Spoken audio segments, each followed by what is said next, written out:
Okay, we are going to work through the review guide for electric field and electric force. This is a misnomer. There's no potential on this one. That is the next chapter. I just forgot to change the heading, so this is the correct one. So we're going to work through these. The top ones are more conceptual. These are going to be, just make sure you know what those words mean. Make sure you know the difference between conductors and insulators. Make sure you know the difference between induction and conduction. What are the rules about drawing electric field lines, and then what would the actual electric field line diagrams look like for both one or two charges, positive and negative. So those are more conceptual. We're going to work through the problems. So we're going to start with number one. So number one, we have a proton and electron are 3.2 millimeters apart. So we know that our radius is going to be 3.2 millimeters. We are going to need to convert that into meters. So millimeters to meters, we move the decimal 3 spots. So it's going to end up being 0.0032 meters.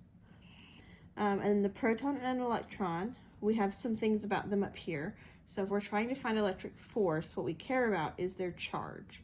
So the charge of a proton and an electron are the same value. They're just one's positive and one's a negative. Make sure we have enough room. So we have one positive and one negative. So in this equation, we don't actually care if it's positive or negative, because the positive and negative are just going to tell us whether it's going to attract or repel. The numerical value is not affected by that. So we're going to do absolute value, because then at the end, if it were to ask us attract or repel, we could tell you that. But this one doesn't. It just wants the amount of force. So we have 1.6 times 10 to the negative 19 coulombs, which is the charge of a proton or an electron. The proton would be positive, and then electron would be negative. And so then we're looking for electric force, which is F. So if we look at our equations, we have F equals K Q1 Q2 over R squared. And then this K, remember, is 9 times 10 to the 9th. Always, for all the problems, it's on here also. It's also on your equation sheet. So we're going to plug into that. We already converted the unit that needed to be converted, so we can just put it in here. So we get 9 times 10 to the 9th times 1.6 times 10 to the negative 19. Instead of writing it twice, I'm just going to square it. It just saves writing and typing into your calculator. And then on the bottom, 0.0032, and then that's squared. So if you type that all in, make sure you do it correctly. I get 2.25 times 10 to the negative 23. And if I look at our sig figs here, I've only got 2 here and 2 here, so I'm going to go with 2.3 times 10 to the negative 23rd, and that's newtons. So that's going to be my answer for number 1. Number 2, what is the electric field? 2.8 millimeters from a 3.4 microcoulomb charge. We'll scoot up in a minute once I write the numbers down. So for this one, I have an electric field is what I'm looking for. So it's capital E. It's 2.8 millimeters away, so 2.8 millimeters is going to be R in this equation. And then we have a 3.4 microcoulomb charge. Now this one only has one charge in it because electric field only depends on one charge. And so we don't need a Q1 or Q2. We do need to convert both of these, though, into the correct units. So this one, again, just like the last one, we're going to move the decimal over 3 spots, so I get 0.0028. And then this one, micro, is times 10 to the negative 6. So this is going to be 3.4 times 10 to the negative 6 coulombs. And then we are in the right units. Now these have to be in these units because the K value that we have has meters and coulombs in the units of the constant. So we have to be in the right units to be able to use that constant. So our E is a very similar looking equation, but instead of having 2 Q's, it just has 1. because it's just how does that one charge affect the region around it. So our K is 9 times 10 to the 9th. Our Q is our 3.4 times 10 to the negative 6. And then our R is 0.0028. And so when I do all that, I end up with 3.903 times 10 to the 9th, which is going to round. I've got 2 sig figs in both of my numbers, so it's going to end up being 3.9 times 10 to the 9th, and that's newtons per coulomb. So electric field numbers will tend to be pretty big because it's a lot of force per coulomb, because coulombs are really big. So a lot of our charges are going to be small like this, and so even if the E value feels really big, most of our charges are going to be small. So the actual force it's going to exert is not going to be all that great. Okay, then number 3 asks, you have a 5.2 microcoulomb charge and a 9.7 microcoulomb charge, 15 millimeters apart. We're trying to find the electric field halfway between them, and if an electron is placed at this point, what is the initial acceleration that it will experience? Okay, so we got a couple things here. We've got, let's speed this up. So we have a 5.2 microcoulomb charge. We also have another charge that is 9.7 microcoulombs. They're 15 millimeters apart, so the distance between them, I'm going to call that D, because when we actually measure, when we do our R, it's going to be different. And then we want to find the electric field at the halfway point. I'm just going to do E half. And then we're going to try to figure out what is the initial acceleration of an electron. We'll just write that way. So these are the things we're looking for. So we have to first picture what's happening. So we have a positive charge over here. We have a positive charge over here. We'll call this one 1 and this one 2. Okay, so we've got 2 positives. And so we need to think about, if this is our point that we're thinking about, what fields are present at that point. And fields have a direction, so the direction is important. So we have a field from this one. This is positive. And so remember, fields point away from positive charges. So the E from 1 is going to be pushing this direction, or pointing that direction. And then same thing here, it's positive, it's going to be pushing away. So our E from 2 is going to push that direction. So if we're trying to find E, total E at point A, we need to first figure out the E from each of the charges and then combine them.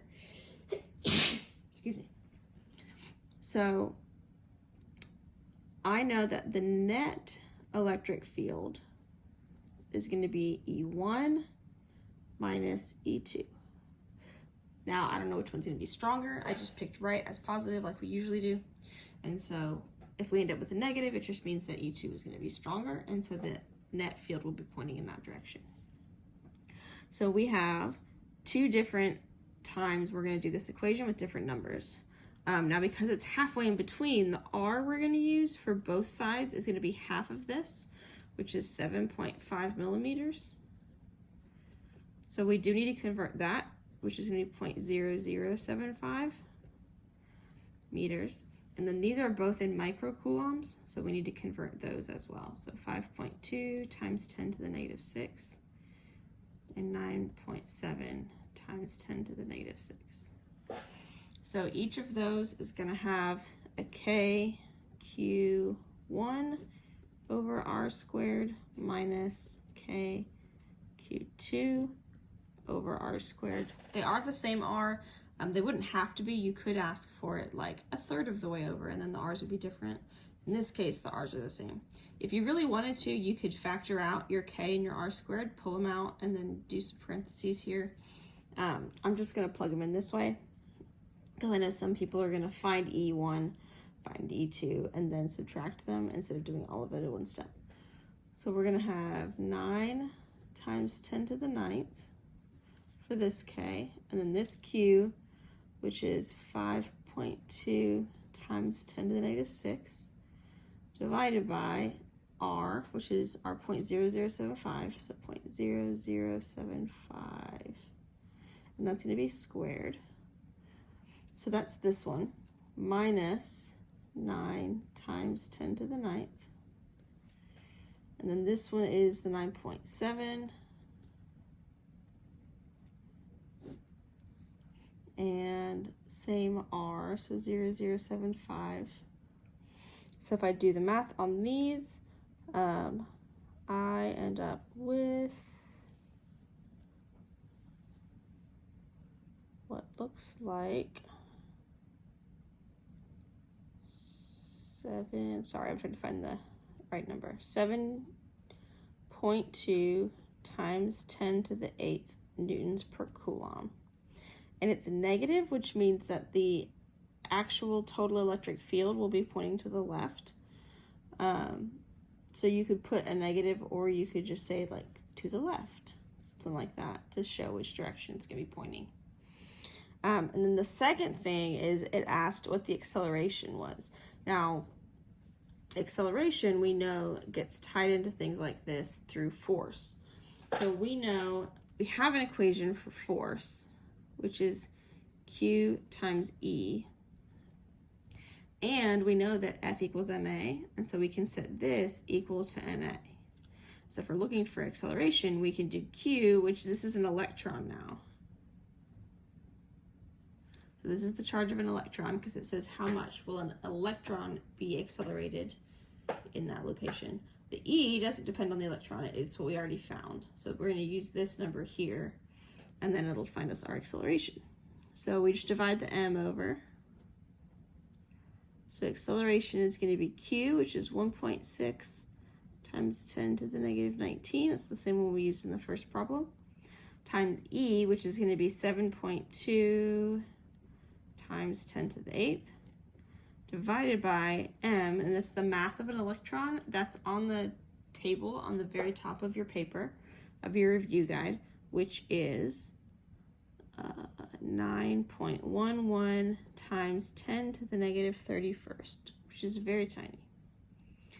And so I end up with 1.2645 times 10 to the 20th meters per second squared. Now obviously that's the initial acceleration. As it moves, the acceleration is going to change because the force changes, because the force is based on the distance from the charges. So this is just at the very beginning. If you were to put it there and let go, this is the initial acceleration. So now we have to round, and so we've got 2 sig figs in all of our things. We have 1.3 times 10 to the 20th meters per second squared. It's an acceleration.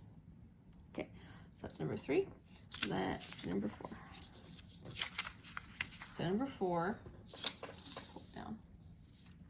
How far apart would a proton and an electron need to be to have a force of 3.6 times 10 to the negative 9th newtons between them? So I'm going to write on my paper, I'm just going to write that force, and then I'll scooch it so we can all see it. So we know we have a proton and an electron, which that tells us our charge. So we know that Q1, the absolute value of Q1 and Q2 are the same, and they are equal to 1.6 times 10 to the negative 19 coulombs. It's going to come up a lot. And we're trying to find R in this case. So we have our same force equation we used at the beginning, except that now we're solving for R instead of solving for F. And so first thing we need to do, R is on the bottom, so we need to take R and we need to get it on top first. So I'm going to multiply R squared so that we can get rid of the R. And then we need R by itself, so we need to divide by F. So that cancels. So I end up with R squared equals K Q1, Q2 over F. But then I still have the squared here, so I need to take the square root. So I have K, Q1, Q2 over F. And again, these Q's are the same value, so we can just type that in as Q squared, which is probably what I would do. So I have 9 times 10 to the 9th times 1.6 times 10 to the negative 19th squared divided by 3.6 times 10 to the negative 9. If I do all that, I get 2.5298 times 10 to the negative 10th. So if I round that appropriately, I end up with 2.5 times 10 to the negative 10 meters, because it's going to default to meters. If you look at the exponent, I know that nano is -9, so that's going to be the same thing as 25 nanometers, which is why sometimes we write it that way instead of doing it in scientific notation. But that's number 4. And then let's go to 5. Let's see what 5 is. So 5, we have a 6.4 microcoulomb charge. So let's see, 5. We have Q1 is a 6.4 microcoulomb charge, and then we have another one that is -7.5 microcoulombs. And they are 4.5 centimeters apart. So 4.5 centimeters. We need to find force, and then what is the electric field from the positive charge where the negative charge is located. So we're going to ignore the negative charge for part B. So A, we need to know force, and then B, we need to know electric field from the positive, which is our 1. So we want to know what is E at the location of the other charge. Okay, so the first one, we're going to do the conversion first. So 6.4 times 10 to the negative 6, -7.5 times 10 to the negative 6. This one is centi, so I'm going to move it 2 spots. So I'm going to end up with 0.045 meters. So then I'm going to plug into my equation. Again, we're going to plug in absolute values because we're going to, we can always tell you if it's attractive or repulsive if asked. So I'm going to do 9 times 10 to the 9th. And then I have 6.4 times 10 to the negative 6. And then 7.5 times 10 to the negative 6. Now I would practice typing these in your calculator too to make sure you're getting the same thing I am, because that's one of the areas that people tend to sometimes mess up. Make sure you square the bottom too, that's the other thing. So if I do all of this, I end up with a very normal feeling number, which is 213. So 210, if I round to the correct number of sig figs, that's my force. And then the field is our E. E is just KQ over R squared. We have to make sure we pull the right Q. So we're trying to find the charge from the positive charge. So the Q we're going to use is going to be the 6.4. This one doesn't matter anymore because it doesn't matter what you put there. The field is a property of the location, and then how it affects the charge will depend on the other charge. So the field is independent of what charge you put there. So I have 9 times 10 to the 9th, and then this Q is the positive.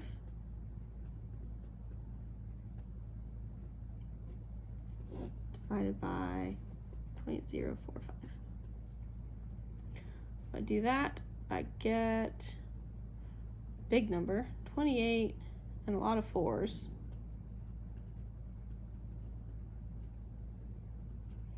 So I'm going to round that to 2.8 times 10 to the 7th newtons per coulomb. Again, remember E tends to be fairly large just because that's a normal number for that. The charges that you put in it are going to be small, so the forces are still going to be reasonable. So then for 6, in a nitrogen atom, an electron is 0.092 nanometers from the center of the atom. If the center of the atom has a charge equal to the charge of 14 protons, what is the electric force between them? So I'm going to do our F equation again. There's a couple different things here. So this is a very tiny unit. So we have an electron that is 0.092 nanometers. Now, even though it's not proper form, you can just leave that as 0.092 times 10 to the negative 9. I know you're technically not supposed to have a decimal point in scientific notation in front of here. You should move it over to the 9.2, but this will work just fine. Your calculator can handle this. So then from here, we know that the center of the atom, which is the nucleus, has a charge equal to, so let's see, Q2. Q1 is an electron, so 1.6 times 10 to the negative 19. The nucleus is 14 protons, so it's 14 times 1.6 times 10 to the negative 19. Did I write that down?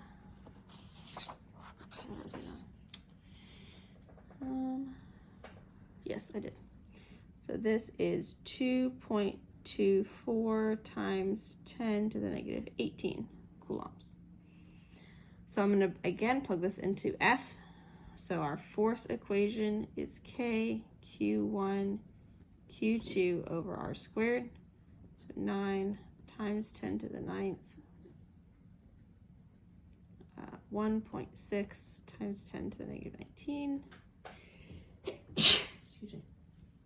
And then 2.24 times 10 to the negative 18. And then the R is the very tiny number, 0.092 times 10 to the negative 9th.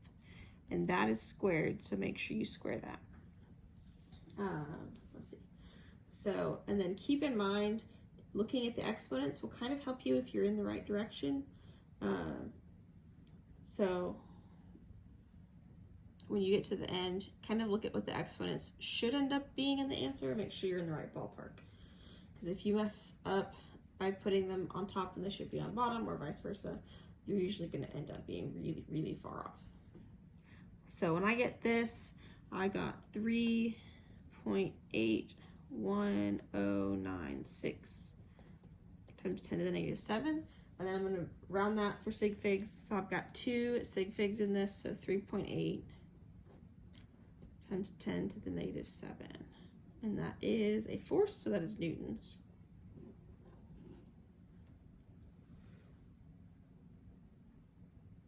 So that's number 6. We have 7.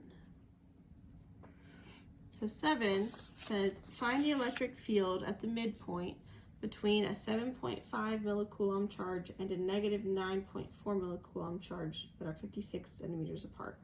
What force would a proton experience at this point? So for the second part, what we can do is we have 2 options. You could either do a totally separate calculation, or once we find the electric field, we can use our F equals QE equation to get from the field to the force, and that just makes it a lot easier. So we're going to first have to figure out the electric field piece. So we have one charge that is 7.5 millicoulombs. We have another charge that is negative 9.4 millicoulombs. And then we have a radius, I'm going to call this a distance because it's not going to be the radius to the point we're looking at. So our distance is 56 centimeters. And then we're going to be looking at a midpoint. So we need to think about, we'll put the positive on this side and the negative on this side. And we're looking at this point here. So this distance is not 56, this is 28. And then same here. So the R we're going to use in our equation is going to be 28 centimeters. Make sure I did that math in my head right, yeah. So then we look at, are these fields going to be adding to each other, or are they going to be pushing against each other? So the field from this one's going to be going out from the positive, so it's going to end up pointing that direction. And the field from this one's going to be pointing towards the negative, so it's going to be pushing this direction. If this is 1 and this is 2. And so these are going to add together. So you're going to do E1 plus E2 because they're both pointing in the same direction. So they're just going to make the field that much stronger. So then for each of the E values, we're going to do KQ over R squared. Again, because it's a midpoint, the R's are the same. They wouldn't necessarily be the same. But then we're going to plug into this. So we get 9 times 10 to the 9th. I'm going to move down. I'm not going to have enough space. 9 times 10 to the 9th times Q1, which is our 7.5, and then I need to make that into coulombs. So milli, again, moves your decimal point 3 times. You can either move it 3 places and put 0.0075, or you can just do 7.5 times 10 to the negative 3. It really doesn't matter. They're the same number, so it's whatever one you prefer. And then 28 centimeters is also not converted, so that's going to need to be converted to meters. So it's going to be 0.28 and then square that. And then the second one, we again have 9 times 10 to the 9th. And then your Q2 is going to be 9.4. And again, we're not plugging the negative in because the negative is what helped us figure this out. And it's going to be like the free body diagrams, how we didn't plug little g in as negative 9.8. We just took care of it on the drawing, so it's the same idea. This is essentially a free body diagram. And so you have 9.4 times 10 to the negative third. Again, you could put 0.0094, that's also fine. And then divide by 0.28. So if you add all that up, you get 1.94 times 10 to the 9th Newton per Coulomb, which we technically should round to 1.9.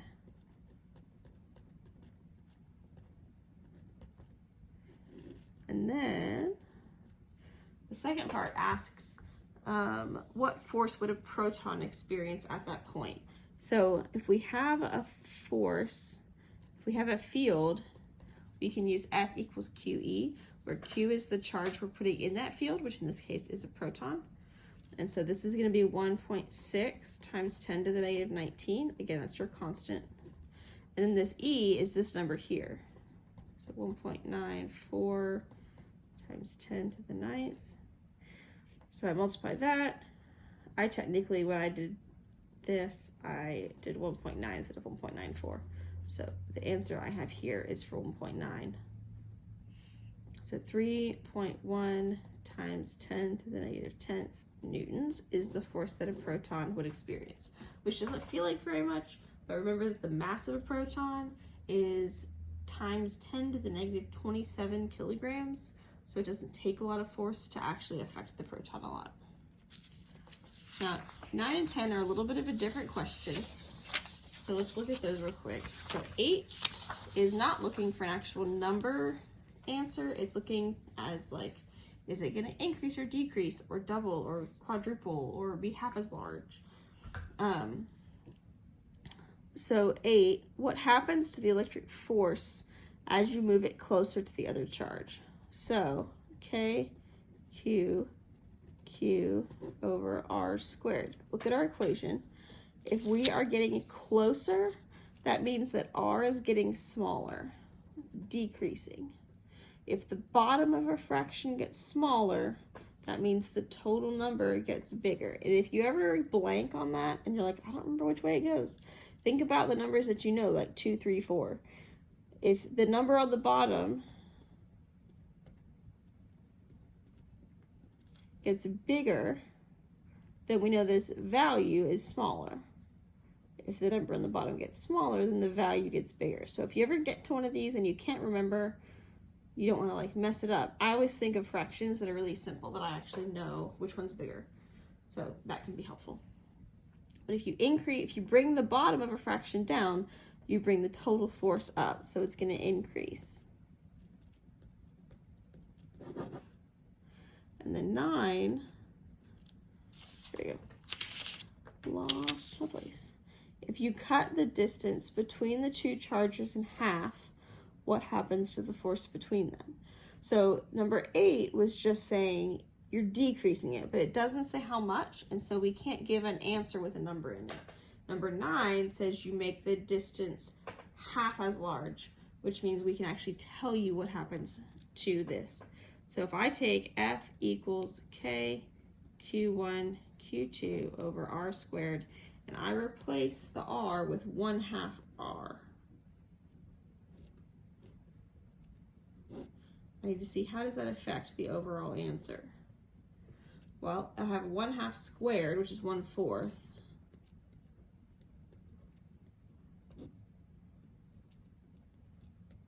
So look at what changed. I have a 1/4 on the bottom of a fraction. So if 1/4 is on the bottom of a fraction, that's the same as saying 4 on the top.